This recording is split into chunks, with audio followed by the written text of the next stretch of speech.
The doors that a book can open for people are amazing. The fact that someone's written a book you can demonstrate your expertise. You can demonstrate that you know what you're talking about because you can put it in a book. You can explain it. You can use examples. You can use case studies. So you can put your personality into a book. You can help people in your book before they even hire you for consultancy or speaking. It's like a business card. Yeah, it just gets you in front of people and opportunities that could move your career forward. Attention marketers and entrepreneurs, this is Valuetizing, the place where we talk about scaling brands worth promoting. If you're a mission-driven entrepreneur obsessed with creating, scaling, and exiting multi-million-dollar brands, this is for you. My name is Santiago Phoenix and I am a business growth consultant, online marketer, and investor. I have helped more than 100 7- and 8-figure founders increase profits, claim their time back, and transform the world. Now it's your turn. Welcome to the show. Hello and welcome to Valuetizing. My guest today is Corinna Cunningham, a business book ghostwriter and a story strategist that helps business owners, consultants, speakers, leaders, and coaches grow their business, leave a legacy, and spread their message throughout having their own book. Corinna studied film and theater, worked in digital marketing and copywriting, and now she's committed to inspire change throughout her words. Corinna, welcome to the show. Hello, thank you very much. So for anyone who doesn't know you yet, can you tell us a little bit about your story? My story, I have a bit of a complicated background, so I'll try and keep it short. So my story is I'm a ghostwriter today. I, as you said, work with people, speakers, coaches, leaders to write their business books. But this was something I actually fell into by accident, really. Before this, I was working as a copywriter in social media marketing. I was a freelancer. And before that, I had a background in film and theatre. So I really liked words. I really liked writing. I really liked story. But because of my film and theatre background, I realized, I could use this talent to help other people in film and theatre to market their stuff, because I don't know if you know anyone who works in film and theatre. We are great creative people, but terrible at marketing themselves and celebrating their work. So I always said, I can do it for you. And that led me on to copywriting and working more with production companies, independent production companies, to market their creative projects and stuff like that. And then that moved me on to working with an agency in London and doing more stuff for commercial work. And then one day I met someone who said they were looking for people, ghostwriters, to write books for his company, for the people in his company. Yeah. I didn't know anything about ghostwriting, so I said, yeah, I'll try. And they trained me up and they taught me how to do ghostwriting. And ever since then, I thought, yeah, this is what I really like. I really like the way it works, the way I get to work with people one-on-one, and I still get to play with story. I get to play with words. I get to learn while I'm working. So it's a really lucky fit that I found this job. So yeah. Yeah, it was a whole journey to kind of... It was, yeah, I was very bouncy from one place to the next. I didn't really know what I wanted to do, but I was always drawn to something that was creative, something that was with words, and something where I could learn something new while I was doing it. That's the main drive for me, is that if I can develop myself at the same time as helping someone else, then that makes the job so much more interesting to me. And that was when I was working in bars and working in offices as a temp or a receptionist. That was really not challenging, or I wasn't learning anything. So I bounced around from lots of different jobs before I found this one. It was a journey. Yeah. Yeah. Why did you decide to focus on business owners instead of the more, I would say, theater and these other things? I think because people who are creative already, they can already kind of tell a story. They already know how to communicate their message using theatre or film or something. It's just a case of polishing it up. Whereas with people who are in business, I find that they're so good at their business, or they're so good at leading or teaching or helping other people, that when it comes to focusing on themselves and then communicating them as a person, they're like, how do I do that? They're like, I don't know how do I, they're so good at doing their job that they can't see the mess, that I can't explain it. It's like, I've worked with some clients who they're so good at what they do, but if you ask them to explain what do you do and how do you help people, they're like, they can't explain it. And so I really like being able to sort of interview them and talk to them about their business and how they help them and why, and then kind of shape it and then present it to them. And for the people that I've worked with so far, it's been very useful because they've said to me like, oh, I didn't know I did that, or I didn't know that my job did that. And the questions that I would ask, I would say, well, why do you do, like for chapter 2, I'd say, okay, why do you do this? Why do we do that? Because I need to know for chapter 4 to explain it. And they would be like, I don't know why I do that, but now I have to figure it out. And it's almost like I'm helping them with their business sometimes, and that's quite a nice feeling. But yeah, and as well, I feel like the people who are in business, the people that I work with, they're also very passionate about making big change and helping people in their line of work, and that's quite inspiring. I quite like being part of that.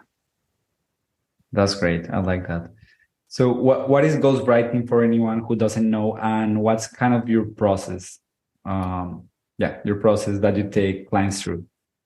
Sure. So ghostwriting, well, it's a bit weird because I think people have different ideas about what ghostwriting is. Ghostwriting is basically having someone else write your words for you, but then you take the credit for it. So whereas like in your line of work, you might have people who hire a copywriter and will be quite open about the fact that they have a copywriter, that they didn't write this themselves, that they hired someone else to do it. Whereas with a ghostwriter, it's kind of hidden. They're not really, well, they might, some people might admit to it, but most people it's like, they kind of get the credit. So with ghostwriting books, a lot of people hire ghostwriters to write books because they don't have the time to write the books, or they don't like writing, or they struggle with words or something like that. And I will basically write the book with them. So I don't come up with the ideas. I don't give them the ideas or tell them what to say. It's all their ideas, all their story.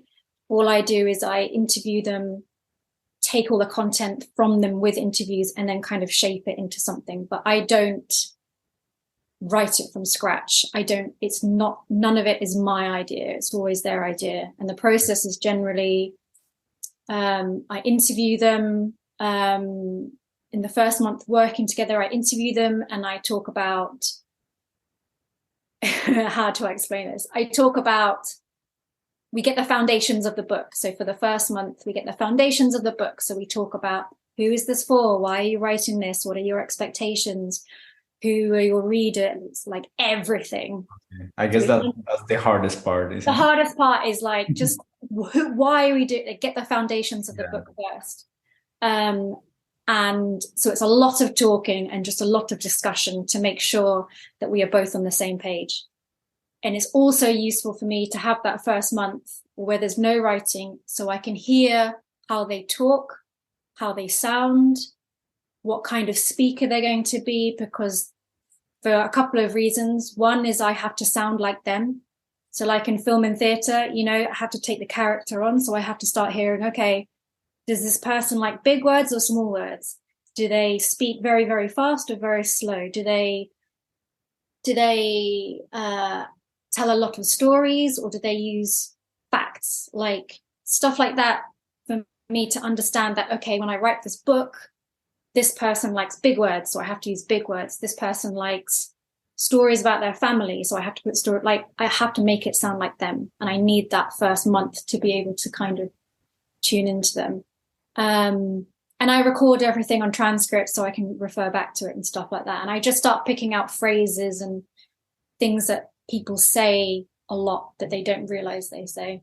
And then after that, once we agree on the foundations, we agree on the structure of the book. And again, that's very important. Is this book going to be like a hero's journey? Is this going to be more like lots of different ideas? Is this going to be part 1 like this, part 2, part 3? Like, how do you want to do it? Once that's all signed off, then we start writing. And that's generally, I will interview them for like 60 or 90 minutes every session. And then I will take the transcript and I will start pulling words from that transcript and trying to put it into the chapters and draft the chapters from interviews. So that's basically it. It's like interviews, drafting, and over time we work together to create the full book. So it's one interview per chapter, or not necessarily? Not necessarily. It depends on the book, and depends on the context of what they're writing. So if it's like, for example, if it's a memoir, it's a bit tougher because your memories are all over the place. So I'll interview you based on the structure, but what might happen in the interview is that we will start talking about one topic, but because memory is, not predictable, they might start talking about another story, which I think will go, oh, that's good for chapter 6. And then they will talk about another story. I'll be like, oh, okay, that's wow. Chapter 10. Yeah. And I can't stop them because they're in the flow. So I have to kind of manage them and go, okay, I'll let them keep talking because this sounds like a good story, or this sounds like a good story. I will pull them back. Sometimes I have had some clients where they will just go off on one, and I'll be like, okay, I will let you talk for 5 minutes, but we have to come back to this structure or something like that. So it's very flexible to the individual. And as well, some people are really, really good at articulating their thoughts and their ideas for a book. Sometimes they're professional speakers or they speak to groups a lot.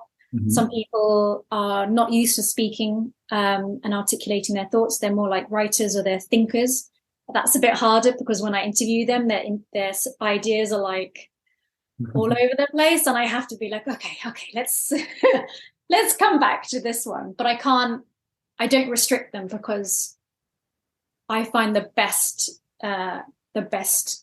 information comes when I let people talk a little bit and they come up with some like really, really good things. So you have to really enjoy talking to people and listening to them. And thankfully I record everything. So sometimes I'm like, oh my God, that was like 2 hours of interview, but it was so good. I have to go back. But yeah, that's the process, interviewing and drafting and feedback with the client, showing them drafts. Is this okay? Are you happy with this? Do you want it more positive? Do you want more stories, less stories? Do you want more facts? Do you want less facts? And constant talking and making sure that we are both on the same page, because a book can take 6 months, 9 months, 12 months. And it's much better to have that open conversation from the beginning instead of waiting until 6 months down the line and suddenly someone's like, I don't like this. And then I'm like, oh my God.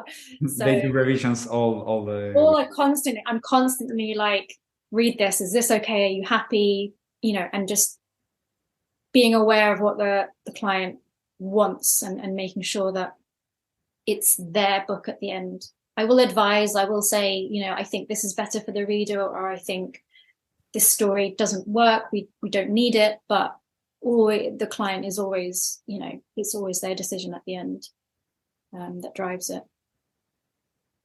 Do you have the title since the beginning? No, the title of the book? Yeah. We have some ideas, but I always like to leave the title until the end. because what happens usually is the book idea that you have at the start, 6 months later, 9 months later, is very, very different. Yeah. And it changes a lot. So we have a conversation about the titles that we like or the titles that we want to think about. And I always encourage the client to be thinking about, if you have an idea one day and you really like this title, tell me, I'll write it down and we'll keep it. But I don't like to decide until the main body of the book is mostly there, and then we can talk about titles.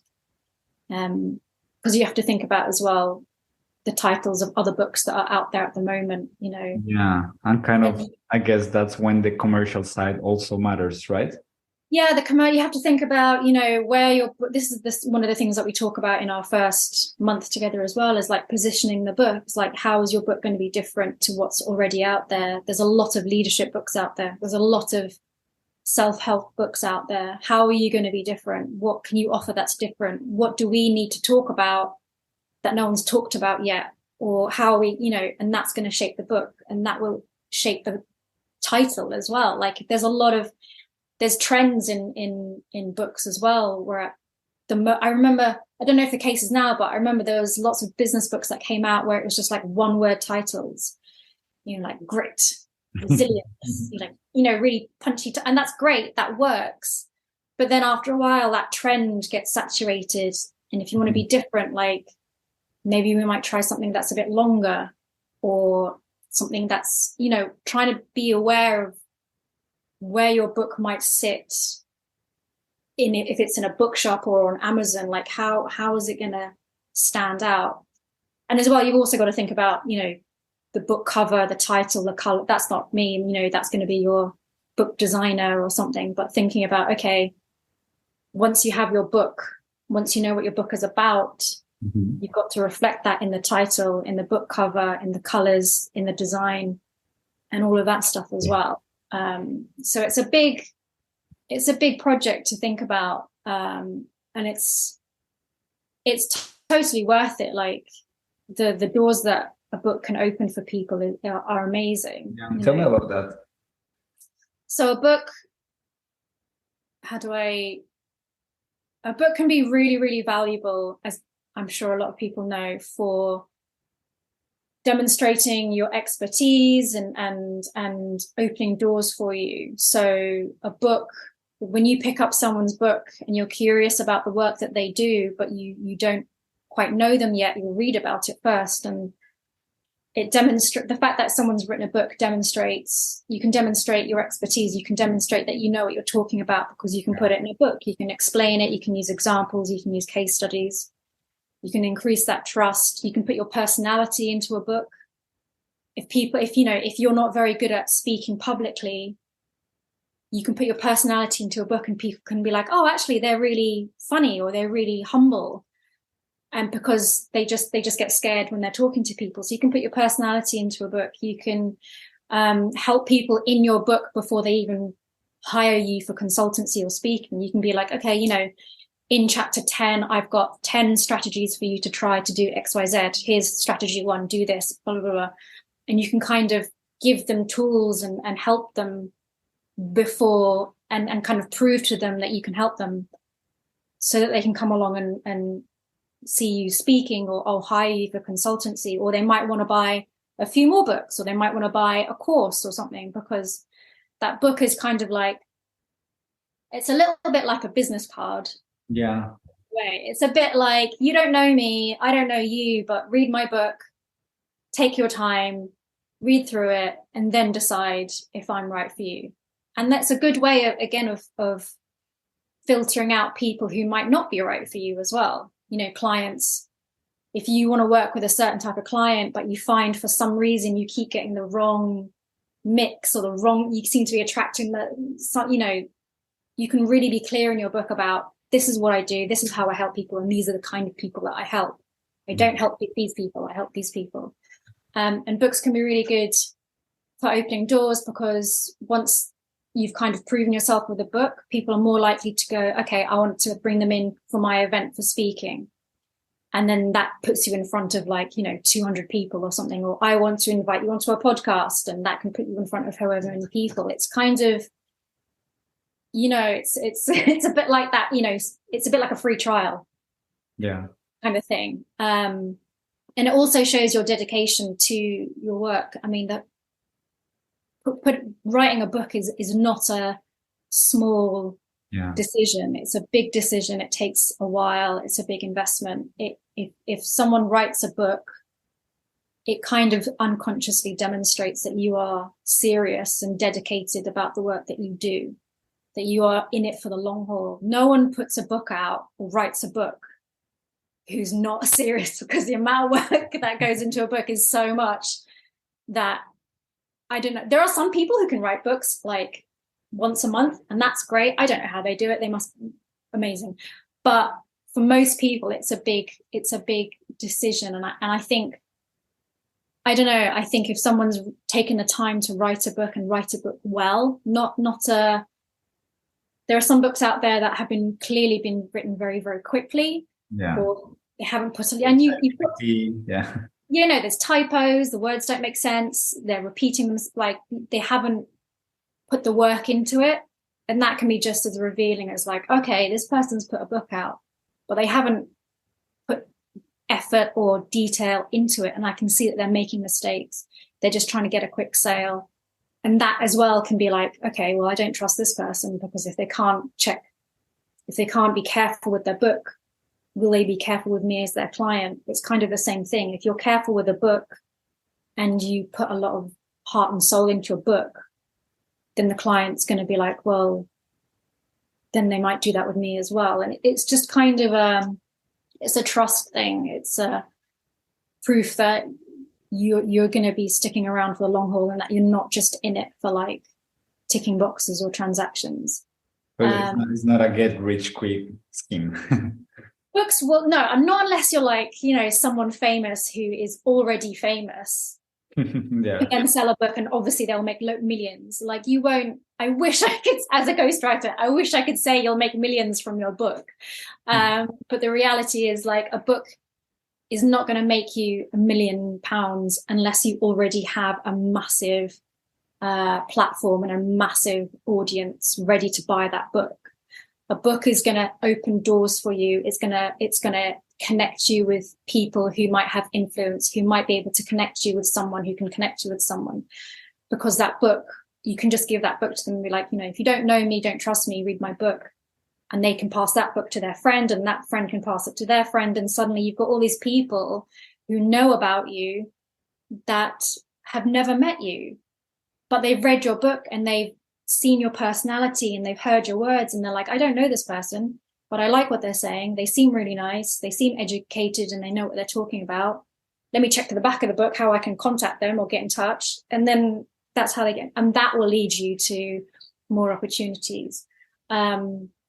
It's very much, it's like a business card. Yeah. It just gets you in front of people and opportunities that could move your career forward. And maybe one of those speaking events does lead to £1 million. I don't know. I hope it does. But and that's what I tell them. Most people who come to me do recognize that. It's not about.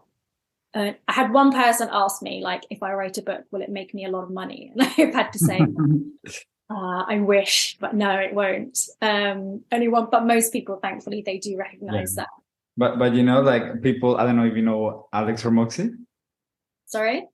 I don't know if you know Alex or Moxie.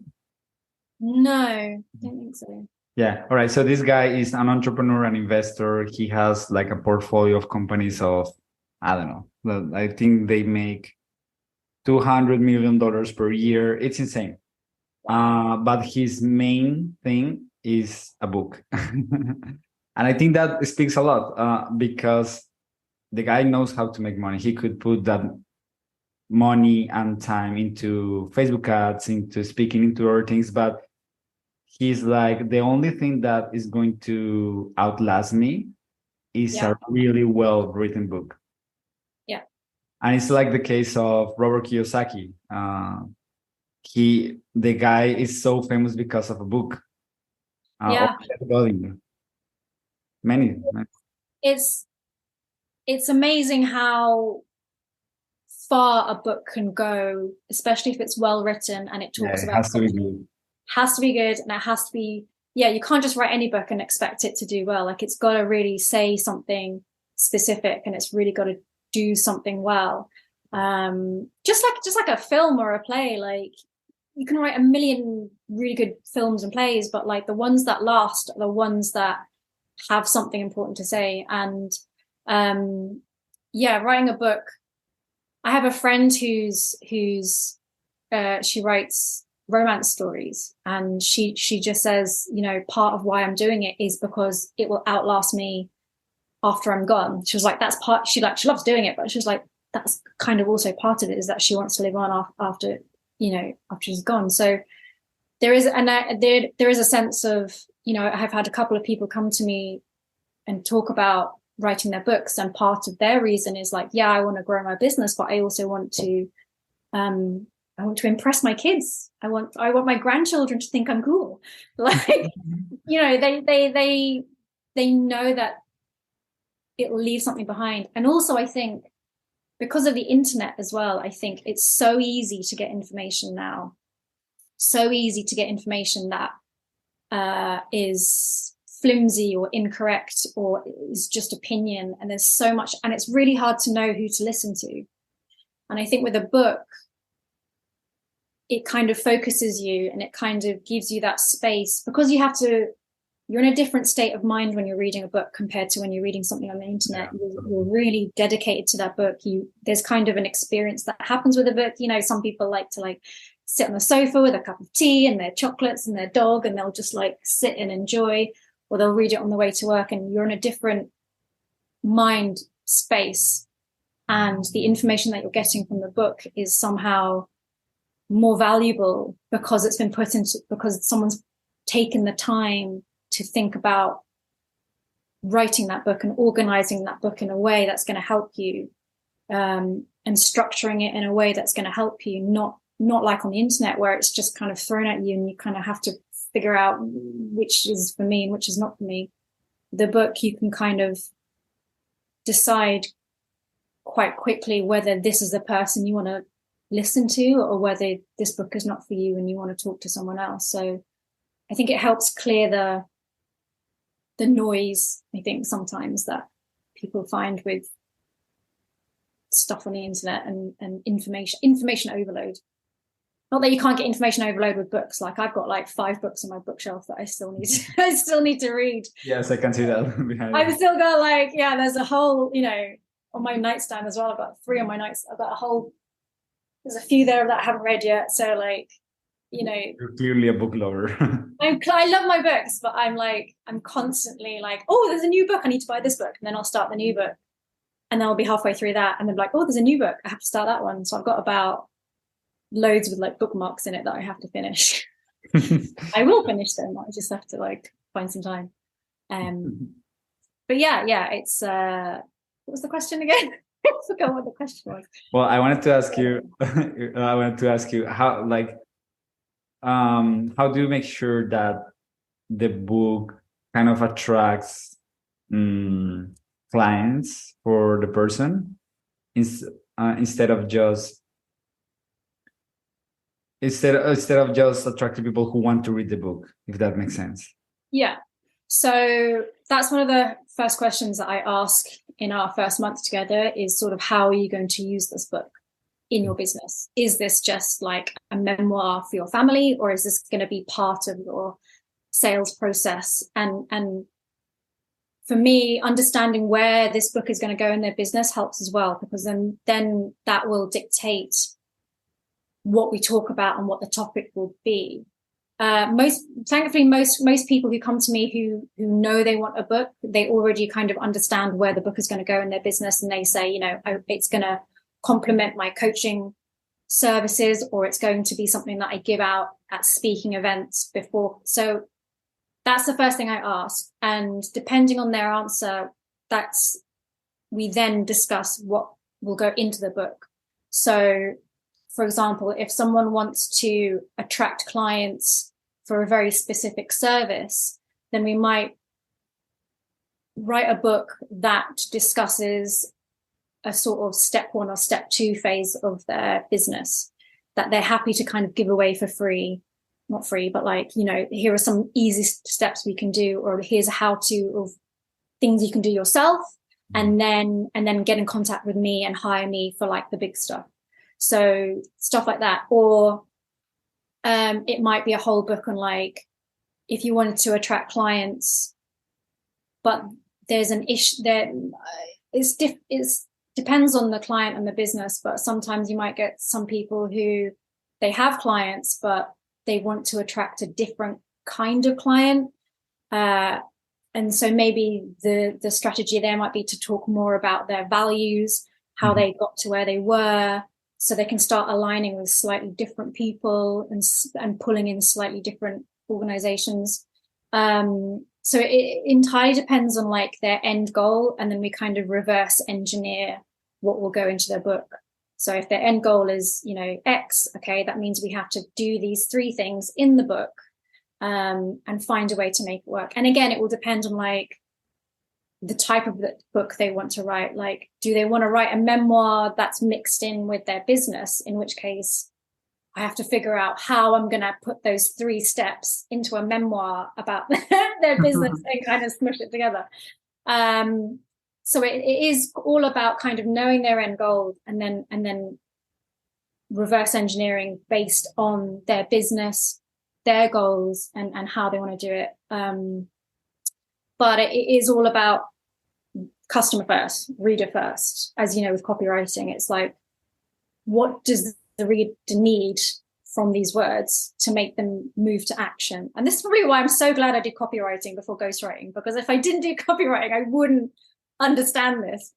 But there is a sense of like, that's what I try to do with my writing as well, as I try to put in some copywriting techniques that I learned, using emotion, using words in certain orders to try and encourage people. If the client wants the reader to pick up the phone after this particular chapter, then I've got to make sure I've got to write this chapter in a very specific way that's going to make them pick up the phone, which is a very specific copywriting, it's very strategic. It's very strategic. And so that's some of the things that I discuss with them. And I'm like, do you want people, are we at the end of every chapter, are we pushing people towards a specific action, or is this more about just connecting with them? So I've got one client now, and he'll be happy for me to discuss this. I've already asked permission from him. But I've got a client right now where we're trying to push people towards using his technology, but in a very subtle. We don't want to be like, sign up now at the end of every chapter, because that will put people off. So we've discussed, making part 1 very subtle, very light, just mentioning this technology, but not doing a call to action. Then in the middle of the book, we might start incorporating more of an explanation of the technology and a subtle, indirect call to action. If you're curious, look at this video. If you're curious, read this, but we don't do a call to action. And then at the end of the book, there will be more overt calls to action, because by the time they get to the end of the book, only those people who are the most interested in the technology are going to be reading that far. And that's where we put the calls to action. So it's all about, strategic blending of like copywriting, story and narrative, but also making sure that we meet the needs of the specific business. And every business is different, and every client is different. And it all changes as well. Like, I've had clients about halfway through the project go, actually, I don't want to do this now. I want to do this. And so having to shift and be like, okay, so all right, so, and then going back and kind of taking certain calls to action out, or not even calls to action, other, emotive paragraphs and techniques that you use in copywriting to try and move it around a bit. So it's all I use a lot of different techniques to try and ensure that the book does what the client wants it to do. So yeah, a lot of thinking goes into it. Would you like a custom plan to scale your business? If you want to increase profits without adding more complexity to your life, go to myplantoscale.com and get our free scaling guide right now. It will help you get clear on your business and life goals, ensure your business is optimized for growth, and simplify your schedule so you can focus on what truly matters, making more money while enjoying life and changing the world. Now, back to the show. Yeah.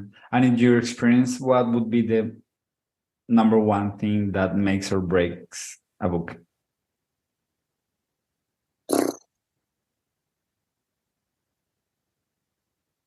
That's difficult because it depends on your goal for the book. So I would say if your book is to grow your business, then you've got to, in my opinion, you've got to, especially today in this time, be more vulnerable, show me your values, branding, show your values, show who you are, be a little bit more vulnerable in your book than you might expect you have to be. Interesting. I think, but again, it depends a lot on your reader. You know, you might be angling your readers might be, very academic and very logical. And so being vulnerable might not create trust for them. Maybe having more facts and academic research in your book is going to create trust for them. So maybe being vulnerable won't be useful there, but the trust is still needed. I would say trust is most important in a book, building that trust, but also being able to communicate your message in a way that doesn't bore the reader, I think is the best way to put it. There are so many books out there. People have so much more choice. What's going to make or break your book is how well it's written, is how well you engage your reader, and how you are able to build that connection with that person who is reading your book. There's no point in writing a book if no one reads it.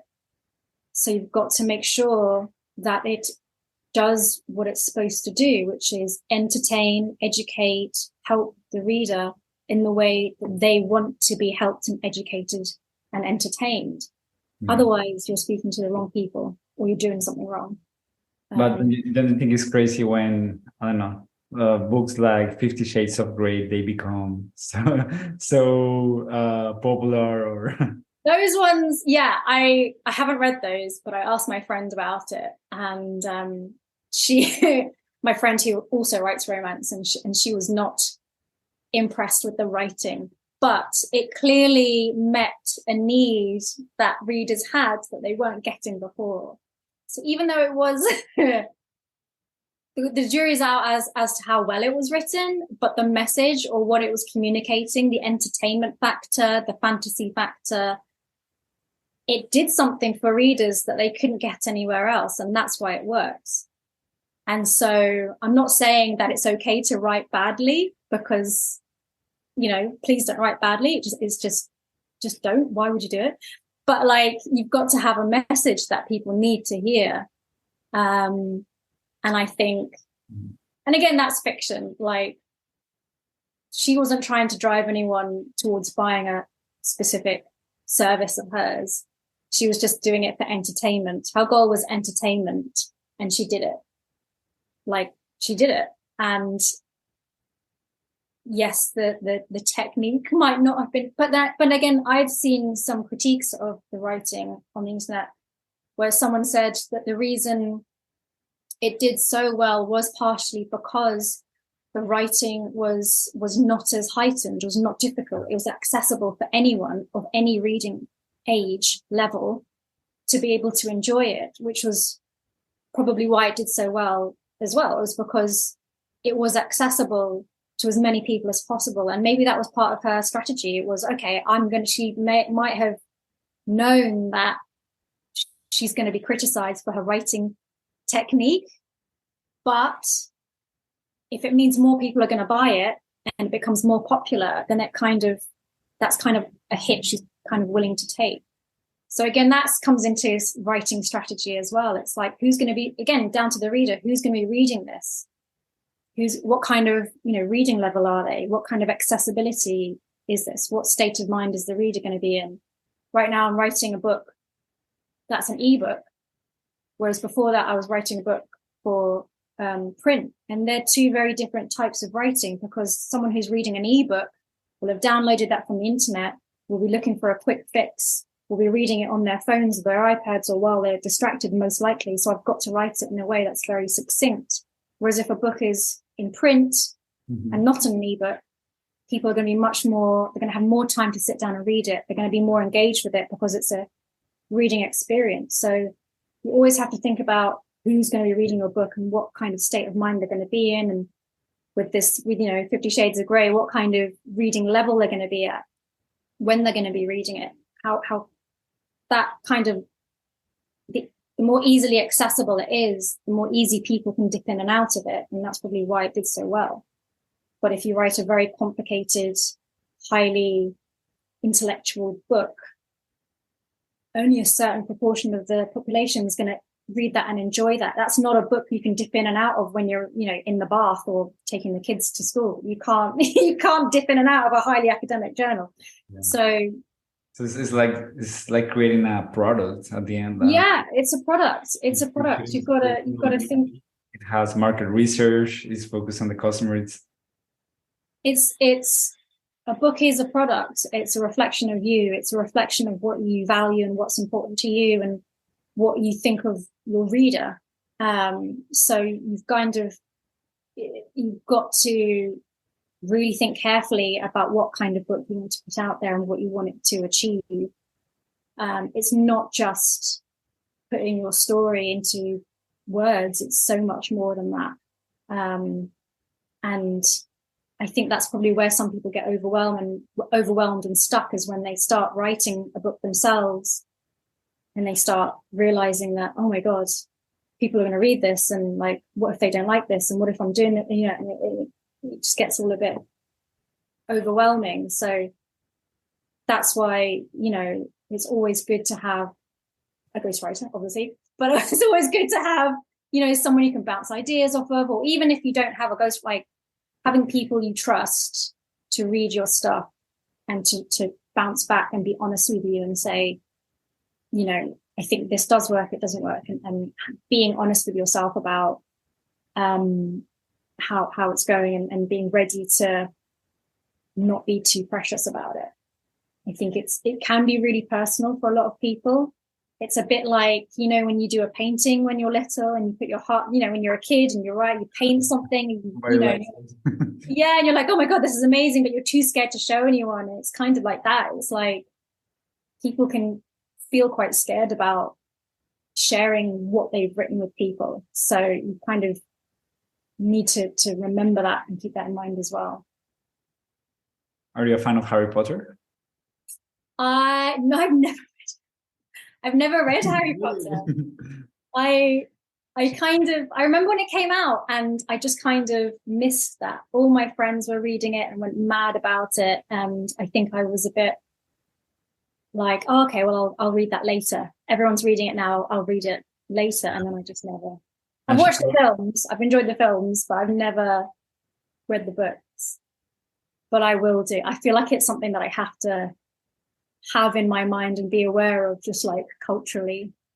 Yeah, I know what they're talking about. She wrote it in Edinburgh, actually.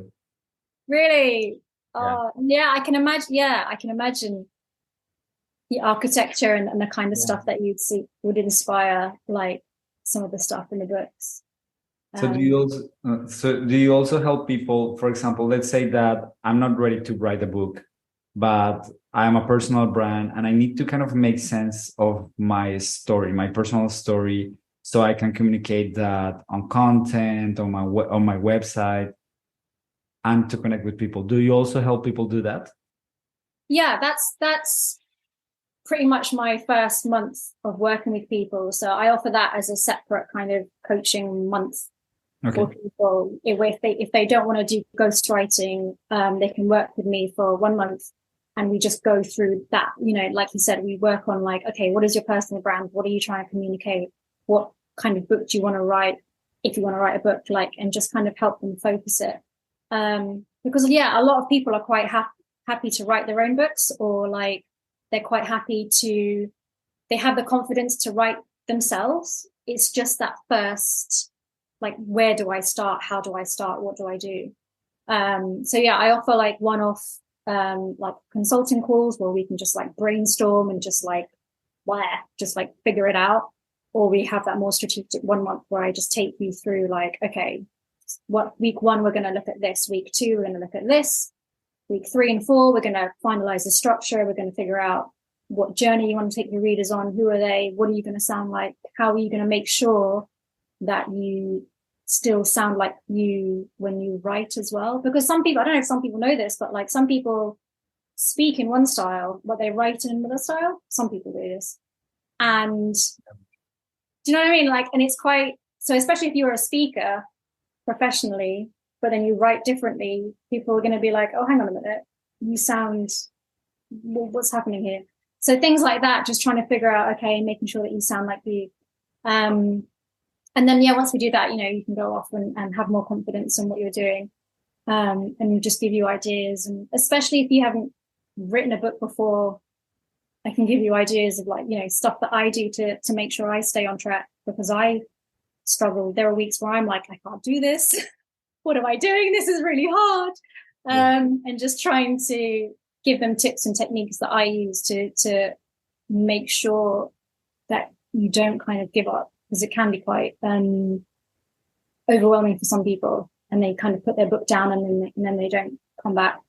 So making sure that they stay on track, it's really important. Yeah, finishing a book is tough. Finishing, it's really tough. It's really tough, especially when you don't quite know what the ending is going to be like yet, and you have no idea if it even works. It's kind of like doing a puzzle.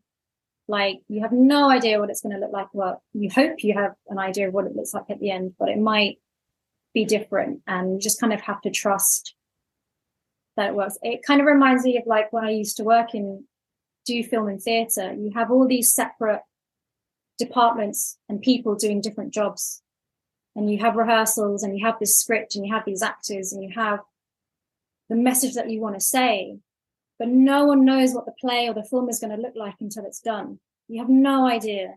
And everyone has all these different ideas and different techniques, and you have somehow, you kind of, as time goes on, it kind of pulls together and it makes this amazing thing at the end. But there's no way you could possibly know that this came out of all these different things. And that's the exciting part. That's what I really like. It's why it reminds me of like working in film and theatre. It's like someone's like, I want to do this. You don't know what it's going to be like until it's done. But that's the really exciting part, is like, look how good it is. Like, look, like all these crazy ideas and all these late nights and all this, back and forth and editing and coffee and, donuts trying to keep you going. And then by the end, you're like, look how good it is. And everyone really likes it. So something to show for it. That's really it's really, and it is really nice to, I've done a couple of short memoirs for people earlier on this year, and finally seeing it like mocked up and ready to go is like, I helped you do that. Look how great it is. It's such a nice feeling. So, what has been the hardest book that you've written? The hardest book that I've written, I can't discuss the topic, but it was a book that was in the area of marketing research and trying to communicate some very, very big ideas, data ideas, psychology, demographics, people behavior, all this kind of stuff into like a book that the everyday person who maybe doesn't understand marketing could understand. And that was like so challenging, because I had to first understand the concept, and then I had to figure out a way of organizing it in a way that people would enjoy and would keep reading. Because the person who I was working with, he was incredibly intelligent, and I really enjoyed working with him, and the work was so interesting. But I was like, there is so much here. This is like 3 books. Like, this is not one, this is like so big. And just trying to pull it together was really challenging. I'm glad I did it. Like, I got to learn a lot. I now feel like I'm an expert in in marketing, but it was just incredible because the concepts are quite difficult to explain. You kind of have to have a background in certain data, and so trying to transfer that into something that people would understand was quite a challenge. Wow. And also just making sure that I was doing service to the work that he'd done as well. Like, he's got like 20-30 years in marketing. I don't. There are probably things that I wrote about that, had the book been bigger, or maybe if I'd had more time, could have had more time to kind of absorb it. So that was the toughest book. It was definitely challenging. I wish I'd had longer on it. But it was good. It was just so big. Yeah. I mean, that's part of the charm of writing. Like, it is. That you need to figure out things that are so outside of your comfort zone and become kind of someone else for a moment. I find it fascinating. It was so like, you're trying to understand these concepts for yourself first so you can write it, but then you also have to understand who this person is and how they sound so that you can put it in. But then also the book has to meet their business goals as well. So you have to put that in as well. And then you've got your timeline and making sure that, and it was just like, I was like, oh my God, what have I done? Why did I agree? Like, oh my God. It was definitely a challenge. I'm glad I had that challenge, because now I think if someone came to me with something that big, I would know exactly like, right, okay, let's take a step back and make sure I really know what I'm doing. Because I get so excited about the topic and I'll be like, yes, let's do this. And then I'll jump into it and I'll be like, oh, okay. Oh, I see. This is like way harder and more complicated than I thought. And so I had to adjust. So it's exciting, but when you're writing a book, there's more that goes into it than people realize. And I think because there's no like degree in ghostwriting or an A-level in ghostwriting or a GCS, like you don't study it at school, people kind of underestimate how much goes into a book. They don't realize, you can study maths at school or geography or English or business, whatever. So people have an understanding of how much work goes into what it is that these people do. But with writing a book, because it's not common knowledge, people, including ghostwriters, when we go into it, we're like, oh, okay, this is the deal now. Wow, that was a challenge. And so I think, there's an element of that. When people come to ghostwriters, I think they underestimate how much goes into a book. Like, a lot goes into the book. So it's a learning curve for both parties, I think, sometimes. Totally. You mentioned on your LinkedIn somewhere, the words that we use shape our reality and the reality of others. Yeah. Why is that so important to you? I'm really interested in the way humans communicate with each other and the words that they use to communicate with each other. And it's something that I learned when I was studying theatre and studying film. When someone is writing a script, the script reveals not only the character of the person, but their world, how they lived and who they are. So the words that they use to communicate reflect their life and their reality. So that when you communicate with someone, you are communicating based on your own reality and your own experience. So you will use words that are strong in your own life and that matter to you. But then the other person, maybe if they've got a different experience of life, they will hear those words and maybe not understand you, or there's miscommunications, or there's an ignorance about certain words. And I think that's why we have so many conflicts today, where language is becoming such a huge issue right now in, you know, in terms of gender pronouns and diversity and inclusion, is like, you have to use the right language. And some people are like, what's the big deal? It's just words. And I'm like, no, it's not just words. It's someone's reality. If someone chooses certain pronouns to describe themselves, that is important to them, because that is how they interact with the world. Words we use is how we interact with the world. So if you choose to not use the same words that I use on purpose, like if you don't want to use the same words I use to describe myself, then that tells me that my world is not as important as your world, because you are not willing to engage in sort of the way that I communicate. And it's the same way with like I feel with like learning a language. For me personally, I think it's really rude if someone goes to another country and doesn't try to at least learn a couple of words of the language or try to appreciate the language. It really, really, my pet peeve is like, if you're going to go to another country for a holiday, just learn a couple of words, just out of politeness, so you can say thank you in another language. But also, like, learning another language, what I find really fascinating is like every language has a different interpretation of reality as well. So, for example, I'm learning, you know, so that's why there's all these cultures, you know, they say some cultures are a bit more blunt and some cultures are a bit more flowery. And it's because of the language that they use to communicate with each other. So I'm trying to learn Thai at the moment because my mother is Thai. I never learned it when I was growing up. And the fascinating thing for me in Thai is that Thai is a very person-centered language, like things happen to us or come away from us.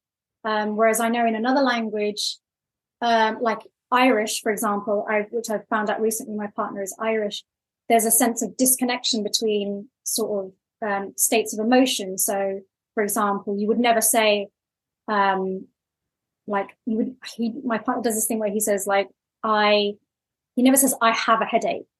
He would say, I have a pain in my head. And that is a really interesting way of interpreting the feeling and emotion of pain in your body. In English, you embody that pain. It is part of you. I am sad. I have a headache. I am. Whereas in Irish, it's like, there is something different happening in my head. There is a pain in my body. There is a pain, which indicates kind of it will pass. Whereas in English, it's kind of like, no, this is going to stick with me. And that for me is like, your reality is so different, because then that to me explains to me why, like, he'll have a headache and be fine, whereas like I have a headache and I'm like, oh, the world's going to end. It's because it's a different cultural words shape your reality. The language you use shapes your reality. So for me, it's a huge, massive thing. If the book that you're writing, if you're not thinking about the words that you put into your book, the reality that your book creates is going to be, might not be what the reality that you want to communicate. The reality of who you are and the world that you embody and business that you run. If you use specific words, that's going to tell people this is what you believe in, this is who you are, this is how you communicate. If that bumps up against the way someone else communicates, they're not going to want to buy from you or work with you, because you may have the same values, but if you use certain words that suggest to them that you might not be in line with their goals, that's something you need to think about. Whereas someone who's like, they talk like me, they sound like me, I'm going to hang out with them. It's a kind of, survive, that tribe mentality. Yeah. We are more likely to hang out with people that sound like us and look like us and use the same words as us than those that we don't. It's just, so that's why I'm like, really, really like, pick your words carefully. Think about your words. Just because I've had this with arguments as well with people. It's like, just because you said a word to me and you had no malice behind that word does not mean that when I received that word, I did not feel malice, because that word has certain connotations for me. And it's understanding that in that space in between one person communicating, one person receiving that message, there's a lot of something happens in the middle, and you've got to know that bridge, you've got to cross that bridge carefully. So that's again why with a book, you've got to think about everything that goes into a book, the words, the way you structure the words, the paragraph order, what comes before this paragraph and what comes after this paragraph, what comes before this chapter and what comes after this chapter, because that's going to shape the book, the words in it. I could go on about this for so much. I'm just going to stop talking now. But yes, that is, yes, your words shape the reality. So be careful and be very deliberate with the words that you use. I would say, yeah. Does that answer your question? That's powerful.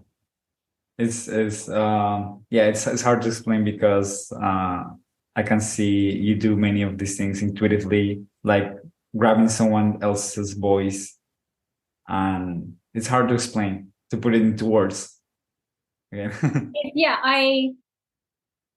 because of my training in performing and in acting, I see it's like everybody is a character in a play. Everybody has their own story to communicate, and it's making sure that I'm choosing the right words for them so that their part is communicated to the audience in the right way. Communication is we communicate with our books, we communicate with our words, but because there's no body language, it's not video, it's not audio. People can't see your face when you're talking. They can't hear the way you inflect your voice.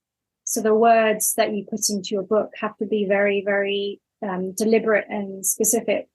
They have to reflect you. They have to reflect who you are. And it's very, very unconscious, the kind of words that we use. Like, people don't realize how you can have two people coming from the same town, from the same school, and both speak using very, very, they might sound the same when they speak, but because of the way that they choose the words, they will have an entirely different kind of value to offer to you.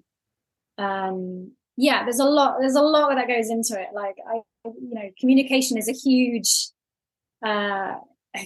topic, and written communication, especially when it comes to like business and marketing, there's so much more to it. As you know, with copywriting and marketing, there's a lot more that goes into what we just see when we see an advert or when we see some copy on a page. Like, you didn't just regurgitate that out. Like, you have to think about which words are going to work together to make the best impact. And that's why communication is so interesting to me, because it's human behavior, it's psychology, it's human behavior. And I think people underestimate words and communication because it's everywhere. Internet, social media, podcasts, TV, film. People assume that just because you can use words doesn't mean you know how to use words well. Just because you can speak doesn't mean you use words well. Yeah. So yeah, it's the same kind of thing. So it's a very interesting part of ghostwriting is being able to understand how different everybody is and putting that into their book, and making sure that if I'm writing a leadership book for one person, that the second person I write a leadership book for, they will be very, very different for many, many reasons. And that has to come out in the way that they communicate through the book. So I will go on forever about this. So I will stop about that. I agree. The words are powerful. They're great. So the history of words. Yeah, I could like history of words and where they come from and what they mean. It's really, really interesting to me. Amazing. It was super fun, Corinna. Where can people learn more about you? So I'm on LinkedIn. Just look me up, Corinna Cunningham. My website is wisdom2words.com. So you can look me up there. or you can email me, Corinna@CorinaCunningham.com, and just ask for a chat or ask me any questions. I'm happy to discuss ghostwriting and all the ins and outs of this very strange service. It's becoming more and more common. So yes, please get in touch. I'd be happy to discuss any kind of book or word related stuff, because I can clearly go on forever about it. Thank you so much. It was great talking to you. Great. Thank you so much. If you enjoyed the show, hit the share button and send it over to one fellow marketer or entrepreneur. We work hard to make sure they'll thank you for it. Also, to get featured on the show, go to valuetizing.com and apply to become our next guest. Until next time, keep valuetizing.